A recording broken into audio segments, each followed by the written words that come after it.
नमस्कार दोस्तों, स्वागत है आप सभी का आपका अपना YouTube channel every topic GK में। आज मैं महत्वपूर्ण सामान्य ज्ञान करंट अवेयर क्वेश्चन आंसर लाया हूं आप सभी के बीच। पहला क्वेश्चन है, किस राज्य में कार्बी युवा महोत्सव 2024 का आयोजन किया जाएगा? मेघालय, गुजरात, महाराष्ट्र, असम। आंसर हो जाएगा असम, असम राज्य। कार्बी युवा महोत्सव 2024 का स्वर्ण जयंती समारोह 12 से 19 जनवरी 2024 को असम राज्य में आयोजित किया जाएगा। कार्बी युवा महोत्सव प्रतिवर्ष आयोजित किया जाता है और इसमें असम और देश के अन्य हिस्सों से हजारों कार्बी युवा भाग लेते हैं। इस बार राष्ट्रपति द्रौपदी मुर्मू 17 जनवरी को असम के कार्बी आंगलोंग जिले के तारा लांगसो दीफू में आयोजित होने वाले कार्बी युवा महोत्सव 2024 के स्वर्ण जयंती समारोह में भाग लेगी और इसका जश्न देखेगा। अगली क्वेश्चन है, केंद्रीय कैबिनेट ने किस देश में हाल ही में भारत के महावाणिज्य दूतावास खोलने को मंजूरी दी? फ्रांस, अर्जेंटीना, रूस, न्यूजीलैंड। आंसर देखते हैं, आंसर हो जाएगा इसका न्यूजीलैंड, न्यूजीलैंड। प्रधानमंत्री नरेंद्र मोदी की अध्यक्षता में कैबिनेट मंत्री न्यूजीलैंड के सबसे बड़ा शहर ऑकलैंड में भारत का महावाणिज्य दूतावास खोलने के प्रस्ताव को मंजूरी दे दी। ऑकलैंड में भारत का महावाणिज्य दूतावास खुलने से भारत का और न्यूजीलैंड के रिश्ते में और मजबूती आएगी। इस वाणिज्य दूतावास के 12 महीने की समय सीमा के भीतर खुले जाने और पूरी तरह से चालू हो जाने की संभावना है। हाल ही में भारतीय नौसेना में किस स्टील्थ गाइडेंस मिसाइल डिस्ट्रॉय को शामिल किया गया? INS इम्फाल, INS चक्र, INS ध्वज, INS कवरती। आंसर हो जाएगा ए, INS इम्फाल। भारतीय नौसेना में हाल ही में latest stealth guided missile destroy Imphal को शामिल किया गया है। रक्षा मंत्री राजनाथ सिंह की मौजूदगी में इसे नौसेना में शामिल किया गया। INS इम्फाल पहला वारशिप है जिसका नाम उत्तर पूर्व के एक शहर के नाम पर रखा गया है। इसका डिजाइन युद्धपोत डिजाइनर ब्यूरो द्वारा तैयार किया गया है और इसका निर्माण मझगांव डाक लिमिटेड मुंबई ने किया है। ये एक महत्वपूर्ण नौसेना। अगली क्वेश्चन, टेक्नो स्मार्टफोन कंपनी ने हाल ही में इसे अपना ब्रांड एम्बेसडर नियुक्त किया। किसे? Alia Bhatt, Deepika Padukone, Ranbir Kapoor, Virat Kohli. Tecno smartphone company. Answer हो जाएगा बी, दीपिका पादुकोण। प्रीमियम वैश्विक स्मार्टफोन ब्रांड टेक्नो ने भारतीय सुपरस्टार दीपिका पादुकोण को अपना ब्रांड एम्बेसडर नियुक्त किया। यह कदम उपभोक्ताओं को ज़रूरतों को ध्यान में रखते हुए और इनोवेशन प्रदान करने के लिए उठाया गया है। टेक्नो मोबाइल शेंज़ेन चीन में स्थित एक चीनी मोबाइल फ़ोन निर्माता है। इसकी स्थापना 2006 में हुई थी। टेक्नो मोबाइल 70 से अधिक देशों में संचालित हो रहा है वर्तमान में। अगली क्वेश्चन है, हाल ही में विकलांगता पर केंद्रीय सलाहकार बोर्ड की बैठक कहाँ संपन्न हुई? इलाहाबाद, दिल्ली, लखनऊ या मुंबई, अहमदाबाद। आंसर हो जाएगा बी, दिल्ली। विकलांगता पर केंद्रीय सलाहकार बोर्ड की 6वीं बैठक सामाजिक न्याय और अधिकारिक मंत्री डॉक्टर विजेंद्र कुमार के नेतृत्व में नई दिल्ली में आयोजित की गई। बैठक में ओडिशा, उत्तर प्रदेश, गोवा और तमिलनाडु के मंत्रियों के साथ साथ विभिन्न राज्यों के केंद्र शासित प्रदेशों और विभिन्न संगठनों के प्रतिनिधियों ने भाग लिया। उन्होंने विकलांगता क्षेत्र में महत्वपूर्ण मुद्दों को संबोधित किया। चर्चा के मुख्य विषयों में विकलांग व्यक्तियों के अधिकार अधिनियम 2016 के कार्यान्वयन की स्थिति का आकलन करना, सुगम्य भारतीय अभियान की प्रगति, विशिष्ट विकलांगता पहचान पत्र परियोजना और विकलांग व्यक्तियों के सशक्तिकरण विभाग द्वारा की गई पहल शामिल हैं।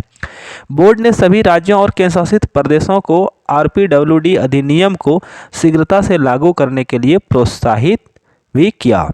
अगली क्वेश्चन है, कौन सा शहर 2024 में प्रतिष्ठित भारत ऊर्जा समाप्त IEW के दूसरे संस्करण को मेजबान करने के लिए तैयार है? सप्ताह, नई दिल्ली, मुंबई, गोवा, बेंगलोर।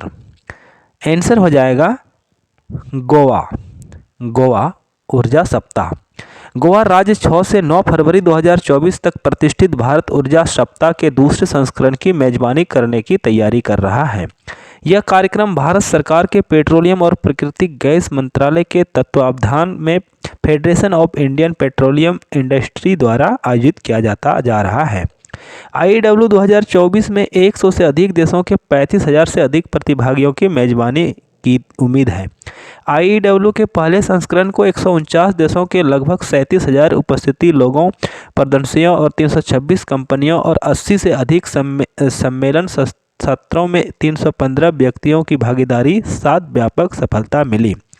IEW 2024 में 350 से अधिक प्रदर्शकों, 4,000 प्रवक्ताओं, 4,000 प्रतिनिधियों की मेजबानी करना चाहता है और यह गोवा में ONGC institute of petroleum safety, health and environment management में आयोजित किया जाएगा, 400 वक्ताओं और 4,000 प्रतिनिधियों के साथ। अगली क्वेश्चन, बैलेंचले घोषणा हाल ही में चर्चा में थी, यह किस देश द्वारा प्रकाशित किया गया था? भारत, फ्रांस, संयुक्त राज्य अमेरिका या यूनाइटेड किंगडम? आंसर हो जाएगा इसका, आंसर हो जाएगा डी, यूनाइटेड किंगडम। या बैलेंचले घोषणा उन्नत AI जोखिमों से निपटने के लिए 29 देशों ने एक संगठन बनाया। अमेरिका, चीन और भारत सहित 28 देशों ने UK द्वारा बैलेंचले पार्क, इंग्लैंड में आयोजित दुनिया के पहले AI सुरक्षा शिखर सम्मेलन में आर्टिफिशियल इंटेलिजेंस की भयावह नुकसान को संभावना से बचने के लिए मिलकर काम करने पर सहमति व्यक्त की है। शिखर सम्मेलन के दौरान ब्रिटेन ने यूरोपीय संघ और 28 देशों के साथ सहमति व्यक्त करते हुए एक बैलेंचले घोषणा प्रकाशित की, जिसका उद्देश्य कृत्रिम बुद्धिमत्ता सुरक्षा पर सहयोग के वैश्विक प्रयासों को बढ़ावा देना था। राजीव चंद्रशेखर ने इस शिखर सम्मेलन में भारत का प्रतिनिधित्व किया है। AI मॉडल से जुड़े जोखिमों को कम करने के लिए व्यापक एजेंडा, साझा चिंता के सुरक्षा जोखिम की पहचान करने और जोखिमों की साझा वैज्ञानिक और साक्ष्य आधारित समझ बनाने पर केंद्रित होगा। अगली क्वेश्चन है, अगली क्वेश्चन, हाल ही में पंचजन्य साप्ताहिक पत्रिका द्वारा आयोजित सम्मेलन सागर मंथन कहाँ आयोजित किया गया? दक्षिण Goa, Kochi, Vasco D gamma या कोयम्बटूर? अत्यंत महत्वपूर्ण क्वेश्चन है। आंसर हो जाएगा ए, दक्षिण गोवा। दक्षिण गोवा में पंचजन्य साप्ताहिक पत्रिका द्वारा कॉन्क्लेव सागर मंथन सम्मेलन का आयोजन 24 दिसंबर 2023 को किया गया है। यह सम्मेलन सुशासन, संवाद और भारत के भविष्य के विकास के संबंधी विषय पर चर्चा के लिए बुलाया गया था। इस सम्मेलन में उल्लेखनीय प्रतिभागियों में केंद्रीय मंत्री श्री नितिन गडकरी और केंद्रीय बंदरगाह, जहाजरानी और जलमार्ग और पर्यटन राज्य मंत्री श्रीपाद नाइक शामिल थे।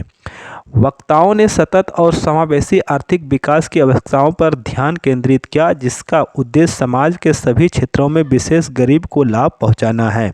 श्री नितिन गडकरी ने विकास के लिए 4E फार्मूले का जोर दिया, जिसमें नैतिक, अर्थव्यवस्था, पारिस्थितिकी और पर्यावरण शामिल हैं।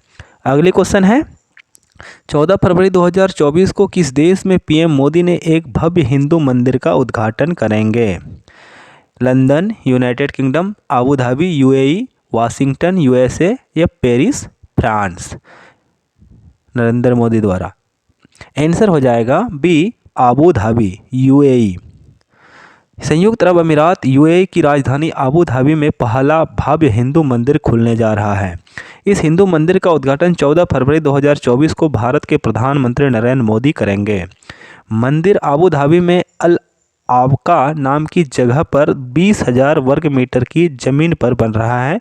हाईवे से सटा अल वाकबा आबू धाबी से तकरीबन 30 मिनट की दूरी पर है। भारतीय दूतावास के आंकड़ों के मुताबिक UAE में तकरीबन 26 लाख भारतीय रहते हैं, जो अब वहां की आबादी का लगभग 30% हिस्सा है। अगली क्वेश्चन, हाल ही में राजस्थान के किस स्थान पर 2024 में स्नैक पार्क खोला जाएगा? उदयपुर, कोटा, उधमपुर या जयपुर? महत्वपूर्ण क्वेश्चन है। आंसर हो जाएगा इसका बी, कोटा, कोटा में। कोटा में स्थित राजस्थान का पहला स्नैक पार्क जल्द ही आम जनता के लिए खोल दिया जाएगा। केंद्रीय चिड़ियाघर प्राधिकरण ने हाल ही में इसके लिए मंजूरी दे दी है। इस संदर्भ में उम्मीद की जा रही है कि नववर्ष 2024 में कोटा को प्रदेश के पहले स्नैक पार्क की सौगात मिल जाएगी। इसके लिए भवन निर्माण सहित लगभग सारी औपचारिकताएं पूरी की जा चुकी हैं। राजस्थान के कोटा के बंदी रोड पर स्थित हर्बल पार्क में इस स्नैक पार्क का निर्माण किया जा रहा है। कोटा स्नैक पार्क में 29 भारतीय सहित 4 अमेरिकी प्रजातियों के कुल 33 प्रजाति के सांपों को रखा जाएगा। हाल ही में किस राज्य सरकार ने स्वच्छ ऊर्जा को बढ़ावा देने के लिए हरित हाइड्रोजन नीति लागू करने का निर्देश जारी किया है? उत्तर प्रदेश, मध्य प्रदेश, बिहार, झारखंड। आंसर हो जाएगा इसका ए, उत्तर प्रदेश राज्य। ग्लोबल वार्मिंग और जलवायु परिवर्तन के खतरों को देखते हुए सीएम योगी आदित्यनाथ ने प्रदेश में स्वच्छ और हरित ऊर्जा उत्पादन स्रोतों को बढ़ावा देने के लिए ग्रीन हाइड्रोजन नीति लागू करने के निर्देश दिए हैं। ग्रीन हाइड्रोजन ग्रीन अमोनिया को नवीकरणीय ऊर्जा का उपयोग करके पानी के इलेक्ट्रोलिसिस के माध्यम से उत्पादित हाइड्रोजन अमोनिया के रूप में परिभाषित किए जाएंगे। इसमें नवीकरणीय ऊर्जा भी शामिल है जिसे बैंक में रखा गया है, और बायोमास से उत्पादित हाइड्रोजन अमोनिया भी शामिल है। इसे ग्रीन हाइड्रोजन नाम से जाना जाता है। अगली क्वेश्चन, हाल ही में किस देश ने नए साल के जश्न पर पाबंदी लगाई है? Afghanistan, Pakistan, Somalia, Iraq. Answer हो जाएगा इसका पाकिस्तान। पाकिस्तान ने गाजा में फिलिस्तीनियों के साथ एकजुटता दिखाने के लिए 2024 के नए साल के पूर्व संध्या के जश्न पर प्रतिबंध लगा दिया गया था इसके साथ साथ लोगों से सादगी बरतने का आग्रह किया है। कार्यवाहक प्रधानमंत्री अनवर उल हक काकर ने कहा है कि गाजा पट्टी की स्थिति को देखते हुए नए साल के जश्न और आयोजनों पर पूरी तरह से प्रतिबंध लगा दिया गया है। आमतौर पर पाकिस्तान में नए साल की पूर्व संध्या पर जमकर आतिशबाजियां देखने को मिलती थी। हाल ही में कहां 12वें दिव्य कला मेला 2023 का उद्घाटन किया गया है? नई दिल्ली, ओडिशा, त्रिपुरा, गुजरात। आंसर हो देखते हैं कौन सा होगा। आंसर हो जाएगा डी, गुजरात। दिव्यांग जन सशक्तिकरण विभाग सूरत, गुजरात में दिव्य कला मेला आयोजन कर रहा है। 29 दिसंबर 2023 से 7 जनवरी 2024 तक आयोजित किया जाएगा। मेले की सही मेजबानी राष्ट्रीय दिव्यांगजन वित्त और विकास निगम द्वारा की जाएगी। यह आयोजन विकलांग व्यक्तियों, जिन्हें आमतौर पर दिव्यांगजन के नाम से जाना जाता है, दिव्य कला मेला एक व्यापक मंच है जो इन दिव्यांग व्यवसायों और कारीगरों को उसके कौशल और उत्पादों को सार्वजनिक रूप से प्रदर्शित करने का एक अवसर प्रदान करता है। दिव्यांग जन सशक्तिकरण विभाग द्वारा। भारत के किस शहर में AICT के रूप में विकसित किया जा रहा है? किस शहर को? मुंबई, लखनऊ, वाराणसी, दिल्ली। इस सवाल का जवाब आप सभी को कमेंट बॉक्स में देना है। अंत में आप सभी से अनुरोध है कि यदि आप हमारे चैनल पर नए हैं तो हमारा YouTube चैनल को सब्सक्राइब करें, दोस्तों में शेयर करें, लाइक करें और वीडियो को ज़्यादा से ज़्यादा शेयर करें। धन्यवाद। आपका दिन